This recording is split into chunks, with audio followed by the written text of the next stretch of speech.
জমির দিকে লক্ষ্য করে দেখুন, জমির সেটেলমেন্টের আল 1.5 ফুটের আল আর 6 ইঞ্চি হয়নি তো? কি হু করছেন কেন? কি কিছু ভুল বললাম না? তোমার আল আমি দেখতে গেছি, তোমার আল তুমি দেখতে যাও ডেলি, আমি গেছি? সব বোনাস হয়ে গেছে। চাজি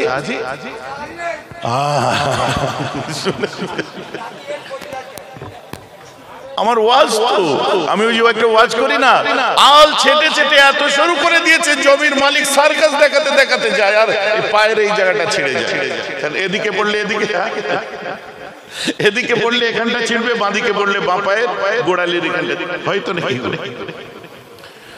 মাথায় টুপি মুখে দাড়ি, নামাজে কতই পড়ে, মাথায় টুপি মুখে দাড়ি, নামাজে কতই পড়ে, আর আল কাটার সময় দেখো জমি কেবল বাড়ে। ও নামাজি, তোর পাশে আমার জমি আর আমার পাশে তোর জমি, 1.5 ফুটের আল আর 6 ইঞ্চি হলো কি করে আগে বল, তারপরে নামাজ পড়বি মসজিদে চল, আগে আলের হিসাব দে। সব চুপ চুপ মাথা লাগছে, মানে ব্যাপারটা গন্ডগোল আছে। আমি জমি জায়গা চিনি না, বুঝলাম, আমার নিজের জমি আমি নিজেও চিনি না। সে একটা জমিতে শশা পেড়ে খেয়ে এসে জমিদারকে বলছি, ভাই আমি তোমার জমির একটা শশা খাচ্ছি। বলে, ভাইজান এ তো আপনাদেরই জমি। ভাবলে তখনই বুঝলাম ওটা আমাদের। এখন পর্যন্ত আমার জমি আমি চিনি না।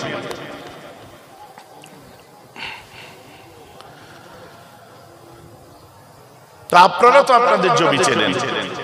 এ বলছে আমি 5 ওয়াক্ত নামাজ পড়ি, আমি আল কাটিনি। এ বলছে আল্লাহর কিরে আমিও কাটিনি। এ বলছে আল্লাহর কিরে আমিও কাটিনি। সেও নামাজি, এও নামাজি, এও রোজাদার, এও রোজাদার, এরও মাথায় টুপি, ওরও মাথায় টুপি, ও যে নবীর উম্মত, এও নই সেই নবীর উম্মত।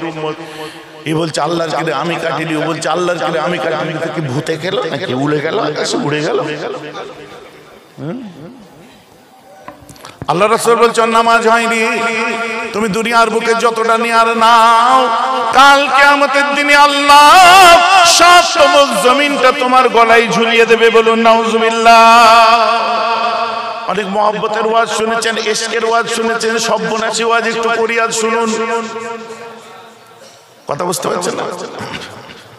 আর আপনারা জানেন একটু সব্বনাশী হুজুর সবাই পছন্দ করে না, এত রেগে পক পক করে তাও কিছু বলতে পারে না। ইদানিং একটু ভদ্র মতো হয়েছে, এতটা ভদ্র তো আমি না, সত্যি। তুমি চোখ, তোমাকে চোখে চোখ রেখে বলবো চোর, কারণ কোন দাদাগিরি আমি পছন্দ করি না, সহ্য করি না, কারণ লাল চোখকে ভয় করি না। ভয় আর মেহরাব সিদ্দিকী দুটো হচ্ছে আলাদা মেরুর ব্যাপার। গত 3 দিন আগে প্রোগ্রাম নিশ্চয়ই তোমরা দেখেছো, একদম ওপেন মেনশন করেছি, এই জায়গায় যেখানে বসে আমি বলছি এই জায়গার মধ্যে ভূত আছে এবং এই বাড়িতে ভূত আছে, একদম ওপেন মুখের উপরে বলে এসেছি। আবার বড় তাবড় মানুষ।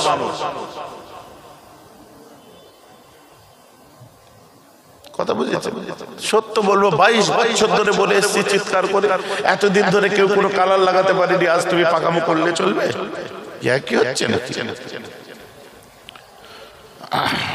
হ্যাঁ, আমি তর্ক করি না। আমার একটা ভিডিও আপনারা দেখেছেন, কারণ তর্ক করলে বেকার নিজের মাথা খারাপ হয়। বিতর্কে যাই না, তর্ক নিজেও করি না। তবে একটা জিনিস, আমার ভালোবাসার মানুষদেরকে তো আমি বলতেই পারি, কারণ এখানে যদি 100 জন বসে থাকেন ইনশাল্লাহ আমি বেট লাগিয়ে বলবো 99 জন মেজলা হুজুর পীর কেবলা আমার দাদুজির হাতে হাত দিয়ে পাগড়ি ধরা মানুষ বসে আছে। কথা বুঝতে পারছেন? 99 জন এখানে বসে আছে, যার বাপ নালে চাচা নালে দাদু নালে মা। আমার দাদুকে আল্লাহ যেমন হায়াত দিয়েছিলেন তেমন তার পাগড়ি ধরার সুযোগও বেশি পেয়েছিলেন। কি গো, ভুল বলে ফেললেন নাকি? প্রত্যেক দিন গাড়ি ভর্তি করে যেত, প্রত্যেক দিন। তাই গোটা রাইট আমি বলতে পারি, কারণ আপনার আমার ঘরের মানুষ। তুমি চুরি করলে আমি ওপেন চোর বলবো, রাজধানী করলে আমি ওপেন রাজধানী করেছো বলবো।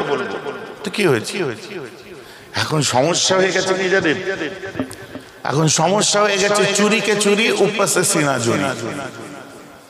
ঠাট বাট মানে বিশাল ব্যাপার। হযরত উসমান গনি এত ধনী ছিলেন, আজকের দুনিয়ায় এদের ঠাট বাট দেখলে বোধহয় শরম খেতেন।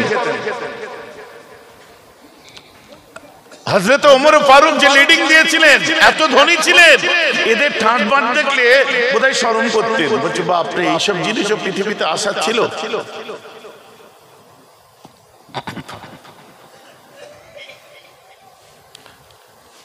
অন্য কিছু নয়, আজ এই জলসা করেছেন মিলাদুন নবীর জলসা, তাই তো সকালে বলেন নবী দিবস বলছিলেন, নবী দিবস মিলাদুন নবী, মিলাদুন নবী আর সিরাতুন নবী দুটো আলাদা নয়। মিলাদুন নবী মানে ইয়াউমা ইউলিদুন নবীল মুহতারাম, প্রতি বছরে যেটা আছে অ্যানিভার্সারি বলা যেতে পারে, এবং শিশুকালে আসাকে মিলাদ বলা হয়। মিলাদুন নবী, নবী শিশুকালে আসা নবীটাকে পৃথিবীর বুকে একজনই ছিলেন যে ছিল পৃথিবীর বুকে আদর্শ, যার কথা আল্লাহ কোরআন পাকের মধ্যে লিখে দিচ্ছেন, ইন্নাকা লাআলা খুলুকিন আযীম। এই Muhammad, I can give you a great regard, আমি আপনাকে মহান আখলাকের অধিকারী করেছি। এই আখলাক নববী, উসওয়ায়ে হাসানা, এটাকে সিরাত বলা হয়। এই যে উসওয়ায়ে হাসানা সিরাত, মিলাদ মানে একটা গাছ লাগালেন, মিলাদ আজ করলেন, নবীজির মিলাদ পালন করলেন, গাছের গোড়ায় পানি দিলেন না, সার দিলেন না, সালফার দিলেন না, লবণ দিলেন না, আর কি কি সব দেয় সেই সব দিলেন না, গাছ কি বড় হবে? তো আপনারা এখানে বসে মিলাদুন নবী শেকড় পুঁতলেন, কিন্তু নিজের জীবনে যদি আমার রাসূলের আখলাকে নববী উসওয়ায়ে হাসানা যদি না দেন, আপনি কি বড় মানুষ হতে পারবেন? পারবো না কোনোদিন। তো শুনুন, আমার রাসূল বলছেন কিরাম, আমানতের সম্পদগুলো দেখবে বাবার সম্পত্তি বলে ভোগ করবে, জানবে তখন তোমাদের কাছে কিয়ামত এসে গেছে। এই 500টা টাকা ধার দে না, হাওলাত দে না, কবে দিবি? সামনে রোববার দিয়ে দেবো। আল্লাহর কিরে, এই আল্লাহর কিরে এটা কিসের জন্য জানেন? ও পয়সাটা দেবে না, তার সিলমোহর। সত্যি বলছি, ওই লাস্ট, সত্যি ওই লাস্টে আল্লাহর কিরেটা বলার মানে হচ্ছে মালাত দেবে। আপনি মিলিয়ে দেখুন, চায়ের দোকানে 920 টাকা বাকি, অন্য দোকানে চা খাচ্ছে, এরকম লোক নেই? এইখানে নেই, অন্য জায়গায় আছে, সব জায়গায়, এখানেও আছে। আমি জানি না, আপনারা বলছেন কেস আপনারা খাবেন। তো শুনুন, মুদিখানা দোকানে 2500 টাকা ধার করেছে, আর এই রাস্তা দিয়ে যায় না, এই দিক দিয়ে ঘুরে ঘুরে যায়। আর একে বললো টাকা ফেরত দেবো। আল্লাহর কিরে রোববারে আমিও মেহরাব সিদ্দিকী বলি সববার হয়, আল্লাহর কিরে খালি ও সেই দেওয়ার রোববারটা হয় না। তারপরে ওয়াজ শুনতে বসেছে, এখানে বসে আছে সেসব জিনিস 2-1 পিস, বেশি না, 2-1 পিস এখানে থাকতে পারে। আবার এদিক ওদিক দেখে, আমার দিকে দেখো, আবার ওয়াজ শুনতে বসে সুবহানাল্লাহ বলে চিল্লে উঠছে। লাভ হবে? আমার দিকে দেখতে বলেছি, কারোর দিকে দেখতে বারণ করেছি, তার পরে ঝগড়া লাগলে আমার দোষ নেই। আমি বারবার বলছি আমার দিকে দেখতে। এরকম হাত টান হাত ভারী লোক নেই। দাওয়াত করে এনেছো, স্বাদ মিটিয়ে দেবো, আর মেয়ের আব্বাই নাম মুখে আনবে না কমিটির লোক। বুঝতে পারছেন? আমি বলছি না, আমার রাসূল বলছে এমন মানুষ আছে, আর আল্লাহর কসম কি আল্লাহ রাসূল হাদিস পাকের মধ্যে বলছে যে মিথ্যা বলার সিল মোহরটাই হচ্ছে আল্লাহর কসম। যে কথার প্রথমে কসম খেয়ে নেবে জানবে সে মিথ্যুক। একজন বক্তা আছে দেখবেন, কথাই কথাই তো কসম খায়। আমি ওয়াজ যখন তাদের শুনি,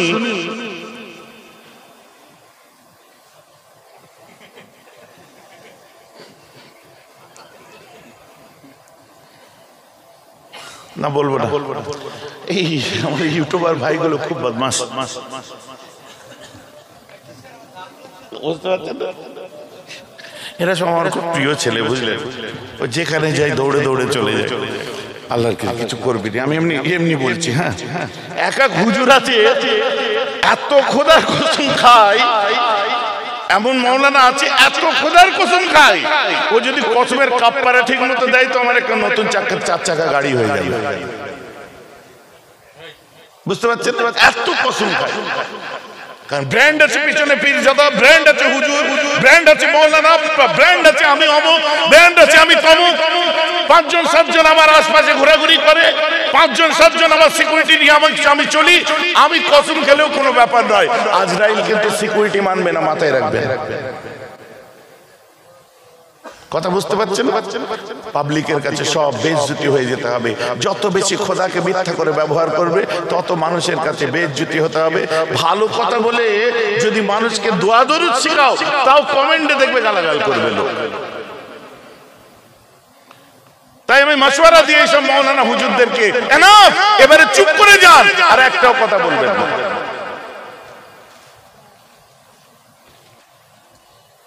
পাবলিকও শিখে গেছে এখন কসম খেতে। কোথা থেকে শিখলো? হুজুরদের কাছ থেকে শিখছে।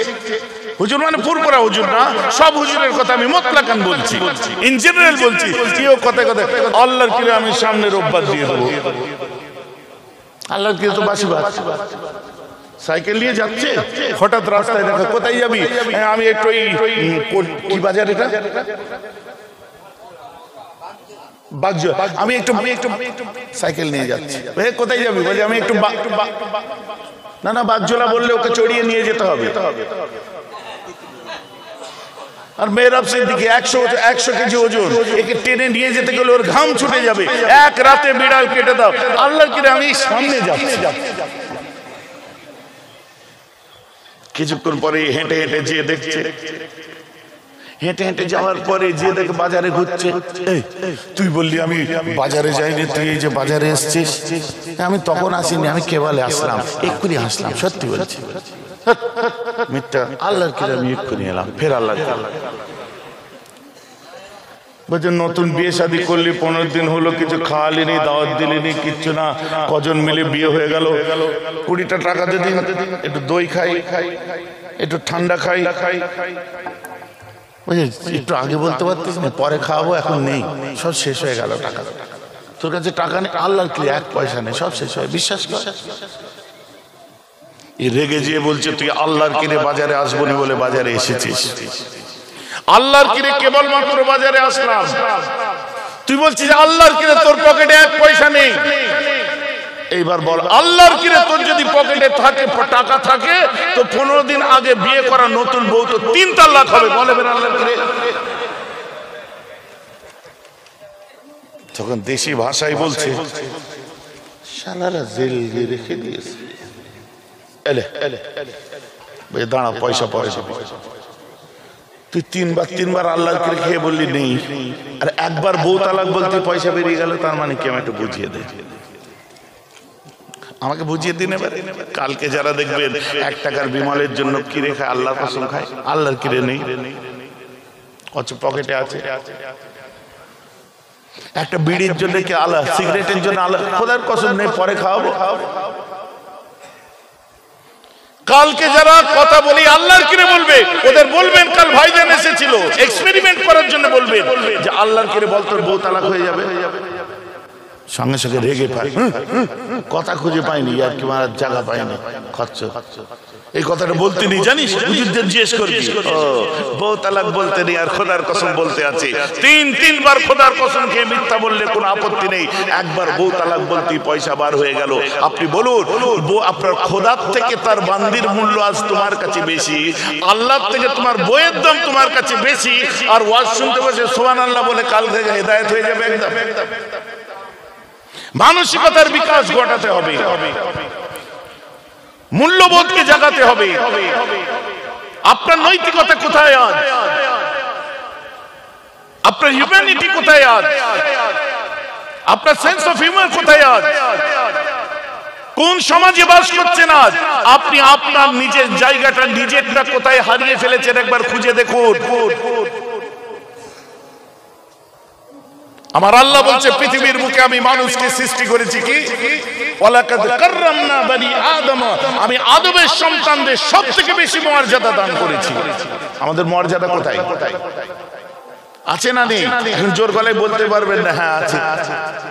কেন? সমাজ যা মর্যাদা সব শ্বশুর বাড়ি যেয়ে দেখায়, সারা জীবন বিড়ি টেনে টেনে বিড়ির বাবার নাম ভুলিয়ে দিল, আর শ্বশুর বাড়ি যাওয়ার সময় সিগারেট কিনেছে, কারণ মর্যাদাবান মানুষ।